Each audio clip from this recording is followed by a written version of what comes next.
أقولها بصريح العبارة. الرئيس عبد المجيد تبون داير قراعه ويدير كما يحب ويعين اللي يحب من جماعة حك تربح قش بخته وفي ناجل مريم. حبس السي تبون. هذا رانا نسيروا في دولة، رانا نسيروا في سفينة، إذا غرقنا نغرقوا كامل. الجزائر تمر بمرحلة عصيبة، بمرحلة خطيرة، والقادم أسوأ. على هذا الأساس اللي نقول يا ناس، مرحلة تبون ستزول عام عامين وتروح. شحال بقالوا؟ عام عامين 3 4 وتنتهي. ولكن الفاتورة هذه سندفع ثمنها إذا بقينا على قيد الحياة، وسيدفع ثمنها أبنائنا وأحفادنا.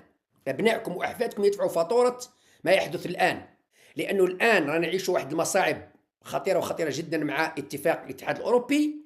لماذا؟ لأن تصريحات الرئيس تبون لا تخدم مصلحة البلاد. كان من المفروض ما يتعنترش. أنا ننتقد على المباشر. من المفروض ما تعنترش، استر روحك. وعلاش قلت لكم ان الاتحاد الاوروبي كي يتكلم على صنصال في البرلمان الاوروبي قانوني، يخرج لي بن قرينه وغيره يقول لك ما دز معاهم ما استعرفوش بيك.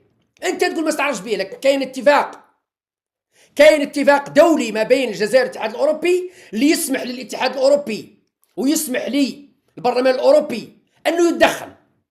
وكان قرات من القانون. وعلاش قلت لكم من النهار الاول كم غالطين كي شديتوا صنصال تخلصوها غاليه؟ لانه الاغبياء وعقول الاغبياء اللي راحوا ارتكبوا هذا الخطا مع صنصال ما همش قارين الاتفاقيات مليح وما همش دايرين حساب. لانه صنصال طعم. انا مرات نقول بلي تبون متعمد مخيطها مع فرنسا باش يدير لنا فوضى. انا هكذا نقول. ها سيدي عندك 60 ولا 70 فرنسي مسجون في فرنسا، كاع ما هضرتش عليهم ما سبيتهمش. تسب غير في جماعة فرنسا، تسب غير في جماعة يعني اللوبي تاع فرنسا. نطويو الصفحة ونبداو صفحة جديدة. لازمنا نشوفوا مصالحنا بما فيها إسرائيل. نعم، أنا قلت لكم الجزائر مشكلتها الوحيدة مع إسرائيل هي القضية الفلسطينية. ما عندنا حتى مشكل مع إسرائيل. إحنا ما عندناش مشكل مع إسرائيل. ما دورنا أرضنا، ما سبونا، ما شتمونا، ما عندناش.